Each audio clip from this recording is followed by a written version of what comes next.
investe a 13, quando a taxa cai a 11, ele tem um ganho com marcação a mercado. Os juros caem, o preço do título sobe. É um raciocínio um pouco mais complicado no detalhe, mas tem vídeo no meu canal, quem já fez o V de renda também já conhece essa questão de marcação a mercado, mas o gestor ele busca ganhar com esse movimento de queda das taxas. Você acha que vai acontecer agora esse movimento? Vocês estão preparando para ganhar dinheiro com Não, isso? assim, a gente já veio, porque a gente, na verdade, ao longo de crises, a gente é muito mais net comprador. Porque os nossos investidores, grande parte, mais da metade, são de longo prazo. Então, tudo que tiver de coisa interessante, a gente vai comprando.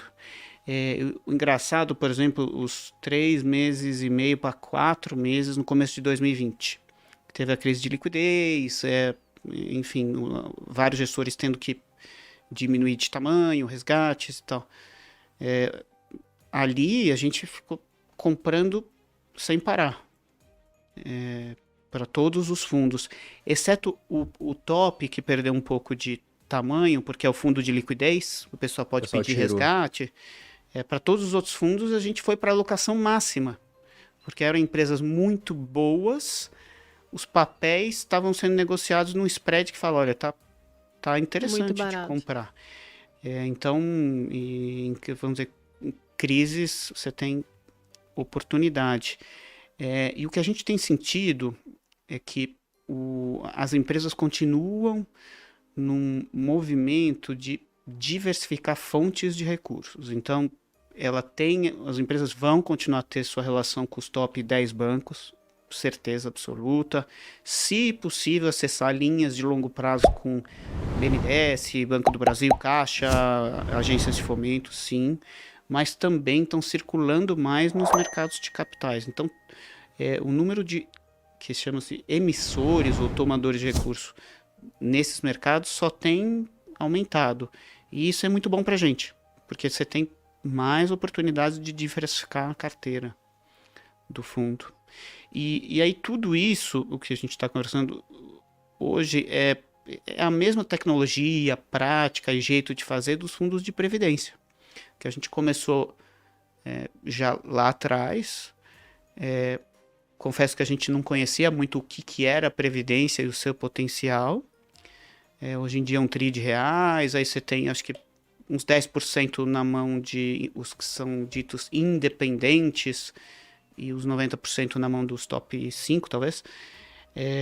E aí a gente foi aprendendo sobre qual é o formato do produto, como é que é a legislação, o que eu posso comprar, será que eu tenho a mesma liberdade de gestão dos outros produtos que eu tenho, como é que é o comportamento do investidor, é um fundo que resgata no curto prazo, mas o investidor acaba ficando por muito mais tempo ali.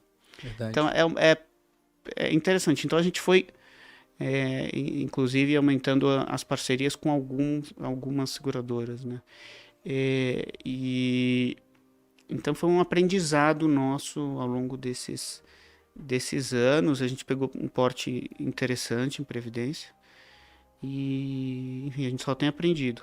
O brasileiro, acho que ele está acordando para as previdências e, como você disse, independentes, né, feitas por gestoras, porque tem bastante dinheiro em previdência, mas são previdências ruins. É aquela do bancão que cobrava uma taxa de 3, 4% ao ano. Essa taxa agora está reduzindo, felizmente, mas que tinha umas taxas que não existem nas independentes, que é, por exemplo, taxa de carregamento. Lembra que quando a gente fez a nossa primeira previdência... Quer falar, amor? Não, eu ia dizer isso, que na minha cabeça, antes, Era um produto previdência ruim. era ruim, não era bom. Era ruim. Quando a gente fez a nossa primeira previdência, eu fui militar durante 11 anos. E aí me falavam, tem previdência privada. Aí eu olhava aquela explicação que fala, você pode reduzir 12% da renda tributável, mas só se você faz declaração completa. Daí eu pensava, para mim não vale a completa, eu não tenho nada para deduzir lá, então eu faço a simplificada. Aí depois eu fui fazer uma simulação e vi que valia a pena fazer uma previdência para fazer a completa e retornaria dinheiro para mim.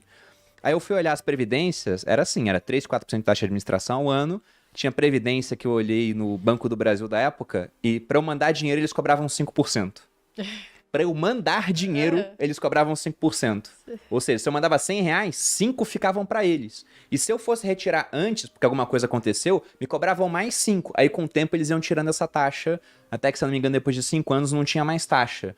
hoje, felizmente, é raro de encontrar previdências que tenham taxa de carregamento. Mas se você participa de uma previdência mais antiga, talvez tenha lá.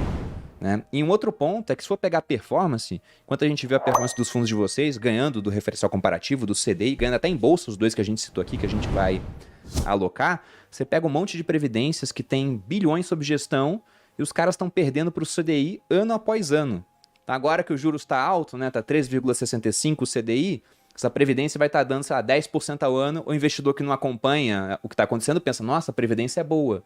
Só que você olha no longo prazo, está destruindo o valor. Ele ganharia muito mais se comprasse o produto mais conservador de um banco, aí, que é um CDB com liquidez diária, ganharia mais do que na previdência no final das contas. Então, o que a gente espera ver com o lançamento da nossa previdência é muito dinheiro saindo de previdências ruins para a nossa ou para outras previdências. Porque se você assistir a série de vídeos lá no meu canal, você vai ver. Talvez você não queira investir com a gente, mas vai aprender a sair de uma previdência ruim para escolher uma boa no final das contas. Mas tem um fator adicional que o modelo que vocês estão criando, vocês ficam com o papel de curadoria, seleção da cesta de fundos. Sim, ali. Então você fica como embaixador do investidor final. Então se a Capitânia não estiver performando adequadamente, vocês vão fazer um programa de realocação. Então, e isso precisa com o tempo, porque às vezes as casas, por algum motivo, equipe muda, exatamente estratégia muda, os não é o caso de vocês, mudam. Estão há 20 anos com a mesma equipe, né? Não, mas ninguém é perfeito. Precisa de gente em cima, observando, e é como se fosse uma camada de proteção para o investidor final. Porque senão ele fica lá e fica solto o produto e tal, enfim. Então tem que ter sempre um